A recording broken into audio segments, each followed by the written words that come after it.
Frères et sœurs en Christ, bonjour. Bienvenue pour ce moment de partage par rapport à notre mois de jeûne qui tire à sa fin. Alors le thème à rappeler est « Fais luire ta face sur ton Église, ô Éternel ». Et cette 4e semaine de jeûne a pour thème « Le 4e être vivant est semblable à un aigle qui vole ». L'aigle qui vole, c'est le caractère du Dieu qui protège et qui nourrit ses enfants.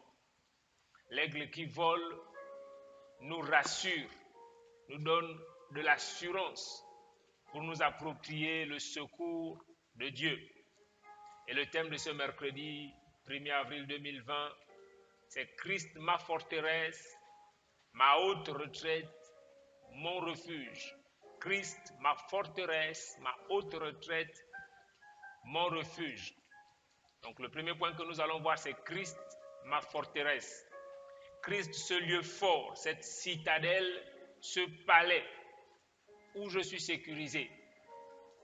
Alléluia. Psaume chapitre 31, verset 4, la Bible déclare « Car tu es mon rocher, ma forteresse, et à cause de ton nom, tu me conduiras, tu me dirigeras. » Psaume 31, verset 4 « Car tu es mon rocher, ma forteresse, et à cause de ton nom, tu me conduiras, tu me dirigeras. » Nous sommes sécurisés en Christ Jésus. Nous sommes sécurisés. Nous qui avons mis nos vies, qui avons remis nos vies à Christ, nous qui nous sommes confiés en Jésus-Christ, nous sommes sécurisés parce qu'il est notre rocher, notre forteresse. Et à cause de son nom, il nous conduira. Psaume chapitre 71, verset 3, la Bible déclare « Sois pour moi un rocher qui me serve d'asile, où je puisse toujours me retirer.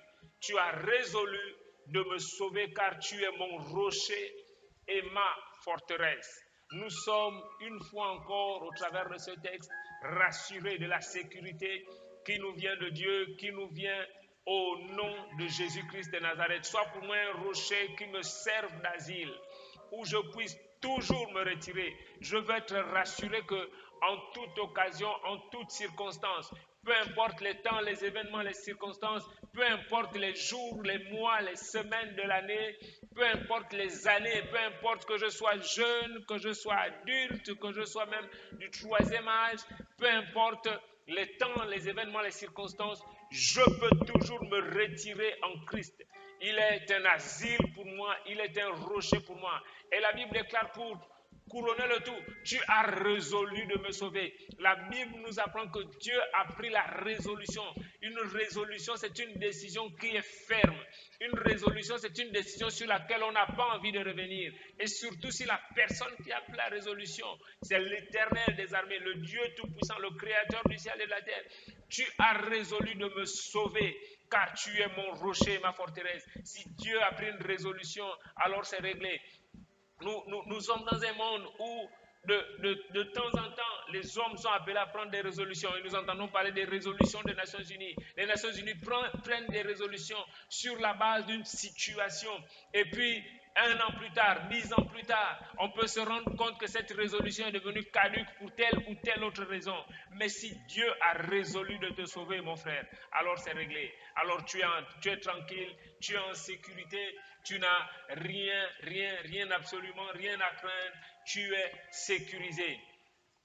Psaume chapitre 91, verset 2. Je dis à l'Éternel mon refuge et ma forteresse, mon Dieu en qui je me confie. L'Éternel est le Dieu en qui je me confie. À cause de cela, je suis sécurisé. À cause de cela, je suis en paix. Alors nous voulons adresser à Dieu cette prière sur la base du thème de notre semaine. Fais luire la face de l'aigle sur ton Église, ô Éternel. Nous voulons voir la particularité que Dieu a de pouvoir sécuriser, protéger, mettre en sûreté son Église, parce qu'il est le roi des cieux, à l'image de l'aigle, le roi du ciel. Fais luire la face de l'aigle sur ton Église, ô Éternel. Nous voulons être sécurisés pendant ces temps difficiles, pendant ces temps compliqués, pendant ces temps où beaucoup de choses nous manquent. Pendant ce temps où même le minimum nous est retiré, nous ne pouvons plus sortir en sécurité, nous ne pouvons plus marcher, prendre de l'air, nous balader en paix. Non, le monde est confiné. Et à cause de cela, nous disons, Seigneur, fais luire ta face, fais luire la face de l'aigle sur ton Église, ô Éternel, parce que toi seul est la véritable sécurité, la véritable protection, la véritable forteresse est toi. Psaume chapitre 91, verset 1. Celui qui demeure sous l'abri du Très-Haut repose à l'ombre du Tout-Puissant. Celui qui demeure sous l'abri du Très-Haut repose à l'ombre du Tout-Puissant. Nous voulons demeurer à cet endroit, à l'abri du Très-Haut, et nous reposer à l'ombre du Tout-Puissant. Et lorsque nous voyons le Très-Haut, parle du Dieu élevé, parle de El Elyon, le Dieu très haut. Si tu demeures sous l'abri du Dieu élevé, c'est-à-dire si tu prends du temps, si tu passes ton temps dans la demeure de celui qui est élevé, si tu passes du temps à élever le Dieu élevé, si tu passes du temps à le louer, à le glorifier, alors tu reposeras là où El Shaddai agit, là où les miracles sont disponibles, là où la puissance est manifeste. Alors là où tu reposeras, alors là où tu seras assis, détendu, il se produira des miracles, il se produira des signes, il se produira des prodiges. C'est maintenant que nous apprenons à demeurer à l'abri du Très-Haut, que nous apprenons à demeurer là où il y a la louange, là où nous élevons Dieu, là où nous glorifions Dieu, là où nous le célébrons, là où nous le mettons en haut. C'est aussi cela, demeurer à l'abri du Très-Haut. Et cela nous fera reposer à l'ombre du Tout-Puissant. Lorsque tu auras fini de louer, de glorifier, de célébrer, de bénir, de magnifier le Très-Haut, alors l'ombre du Tout-Puissant sera ton partage. L'ombre de celui qui peut tout sera ton partage. L'ombre de celui qui manifeste ce que l'homme ne peut pas manifester sera ton partage. C'est maintenant que nous nous reposons à l'abri du Très-Haut. C'est maintenant que nous venons nous installer sous l'abri du Très-Haut. C'est l'Éternel, psaume 91, verset 3.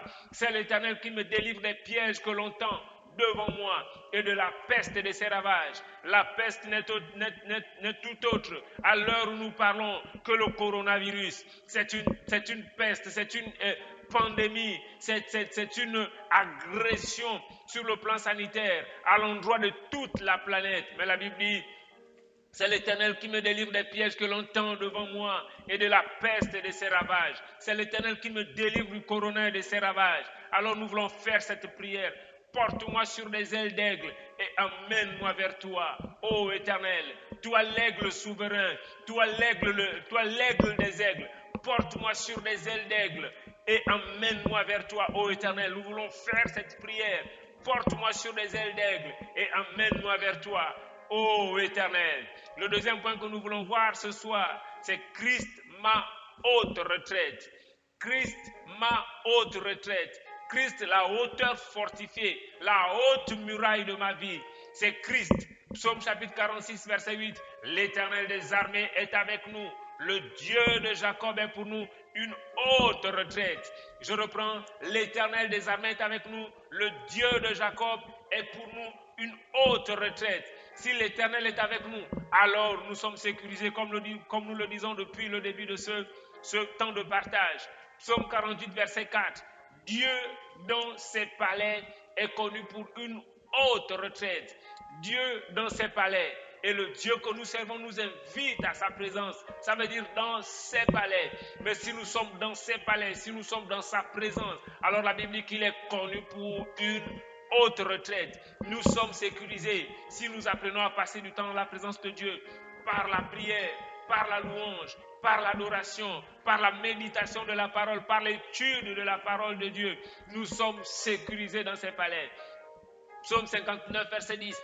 Quelle que soit leur force, c'est en toi que j'espère, car Dieu est ma haute retraite. Quelle que soit la force de l'agression, quelle que soit la force de celui qui vient contre moi, je le décrète, je le reconnais, que c'est en toi, Éternel des armées, c'est en toi, Dieu, qu'est ma force, qu'est ma haute retraite. Quelle que soit leur force, c'est en toi que j'espère, car Dieu est ma haute retraite. Quelle que soit leur force, quelle que soit la virulence de la maladie, quelle que soit la virulence de la situation, du problème, de l'événement, C'est en toi que j'espère, Éternel des armées, c'est en toi que j'espère, car Dieu est ma haute retraite. C'est un fait, on ne pourra pas le changer, c'est établi. Alors, comme action de prière, nous voulons encore dire, fais luire la face de l'aigle sur ton église. Ô Éternel, manifeste que l'aigle au-dessus de tous les aigles, le Seigneur au-dessus de tous les seigneurs, le roi au-dessus de tous les rois, manifeste que tu es cet aigle qui fait luire sur l'église ta face, ton visage, ta gloire, ta majesté, ton autorité, afin que l'église soit sécurisée. Seigneur, tu as vu au travers des situations dans lesquelles ce monde se trouve, Seigneur, les décrets qui sont pris, certainement avec derrière de la bonne volonté. Mais regarde la récupération, regarde le confinement de l'Église, regarde tous ces enfants de Dieu qui avaient besoin de la chaleur de l'Église et qui aujourd'hui sont confinés. Seigneur, souviens-toi de chacun d'eux et ne permets pas qu'aucun d'eux se perde. Selon que tu as dit dans ta parole, je n'ai perdu aucun de ce que le Père m'a donné, si ce n'est le fils de la perdition. Fais luire la face de l'aigle sur ton Église. Ô Éternel, nous avons besoin de toi. Nous avons besoin de toi. Psaume 91, verset 4. L'Éternel me couvrira de ses plumes et je trouverai un refuge sous ses ailes. L'Éternel me couvrira de ses plumes et je trouverai un refuge sous ses ailes. Je me souviens encore de cette femme qui parlait à la télé la fois dernière et qui disait, si je suis confiné, comment je fais pour nourrir mes enfants? Il faut que je sois installé sur mon lieu de travail. Il faut que je continue à vendre. Il faut que je continue à faire mon petit commerce parce que je vis au jour le jour. Mais je m'occupe de mes enfants au travers de ce petit commerce. Seigneur, que deviendront ces personnes? Que deviendront ces femmes? Que deviendront ces hommes? Pour qui la vie, c'est au jour le jour. Mais la Bible déclare, l'Éternel me couvrira de ses plumes et je trouverai un refuge sous ses ailes. Alors nous prions, Dieu du ciel et de la terre, afin que ta sécurité soit sur la commerçante, soit sur le commerçant, soit sur la veuve, soit sur l'orphelin. Porte, Seigneur, porte-moi sur tes ailes, sur les ailes d'aigle, et amène-moi vers toi, ô Éternel. Amène-moi vers toi, porte-moi sur des ailes d'aigle, et amène-moi vers toi, ô Éternel. J'ai besoin de ta sécurité. En point numéro 3, nous voulons dire que Christ est mon refuge. Christ est mon refuge. Et Christ, mon refuge, est un abri sûr.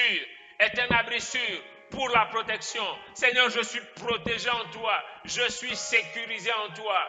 Psaume chapitre 16, verset 1. Hymne de David. Garde-moi, ô Dieu, car je cherche en toi mon refuge. Ce monde a besoin de toi comme refuge. Éternel des armées, Dieu Tout-Puissant, Créateur du ciel et de la terre, réponds à cette prière de David.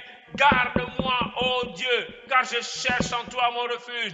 Seigneur, au travers de cette situation dans laquelle le monde se trouve, nous voyons la fragilité du monde, nous voyons les limites structurelles du monde, nous voyons les limites politiques, économiques et sociales. Seigneur, ce monde est au bord de la faillite à cause d'un vulgaire petit virus. Alors nous disons, garde-nous, ô Dieu, car nous cherchons en toi un refuge. Nous cherchons en toi un refuge. Ce monde cherche en toi un refuge parce qu'un seul petit virus est capable de venir mettre le monde entier en faillite. Mais toi, tu es plus grand qu'un virus. Toi, tu es plus grand que les systèmes de ce monde. Alors nous nous tournons vers toi et nous disons, Éternel, je cherche en toi mon refuge, que jamais je ne sois confondu. Délivre-moi dans ta justice, selon ce qui est écrit dans le psaume 31, verset 2. Éternel, je cherche en toi mon refuge, que jamais je ne sois confondu. Délivre-moi dans ta justice, au nom de Jésus-Christ de Nazareth. Le psaume 73, verset 28, la Bible déclare, pour moi, m'approcher de Dieu, c'est mon bien. Je place mon refuge dans le Seigneur, l'Éternel, afin de raconter toutes tes œuvres. Pour moi, m'approcher de Dieu, c'est mon bien. Je place mon refuge dans le Seigneur, l'Éternel, afin de raconter toutes tes œuvres. Seigneur, c'est ainsi que je viens. Je m'approche de toi pour placer en toi mon refuge, parce que c'est toi ma sécurité. Parce que c'est toi ma sécurité. Matthieu chapitre 11, verset 28. Matthieu chapitre 11, verset 28. Venez à moi pour tout ce qui est fatigué et chargé, et je vous donnerai du repos. Seigneur, ce soir, nous disons que nous venons à toi. Nous disons que c'est toi qui nous donnes le repos. Nous disons que le monde ne peut pas nous donner du repos. Que cette planète, ce système mondial ne peut pas nous donner du repos. Mais toi, tu peux nous donner du repos. Toi, tu peux nous donner du repos. Alors fais-le et accorde-nous ta grâce et ta faveur. Dans le nom de Jésus-Christ de Nazareth. Dans le nom de Jésus-Christ de Nazareth. Comme action de prière, nous voulons encore dire, fais luire la face de l'aigle sur ton église. Ô Éternel, fais luire la face de l'aigle sur ton église. Ô Éternel, nous avons besoin de toi. Fais-nous grâce. La Bible dit au psaume 91, verset 5, je ne craindrai ni les terreurs de la nuit, ni la flèche qui vole de jour. Quels que soient les systèmes mis en place, je n'aurai pas peur. Alors porte-moi sur des ailes d'aigle et emmène-moi vers toi, ô Éternel. Porte ce monde sur des ailes d'aigle et amène ce monde vers toi, ô Éternel, dans le nom de Jésus-Christ de Nazareth. Un conseil, un encouragement, que l'Église demeure ferme, que l'Église s'attache à la parole de Dieu et que l'Église n'oublie pas que Dieu rendra à chacun selon ses œuvres. Que le nom de l'Éternel soit béni. Nous voulons encore encourager les uns et les autres à demeurer dans la parole de Dieu, à demeurer ferme pendant ce moment dans le nom de Jésus-Christ de Nazareth. Que Dieu vous bénisse et que sa grâce surabonde dans vos vies. Au nom de Jésus-Christ de Nazareth. Et tout le monde dit Amen, Amen, Amen.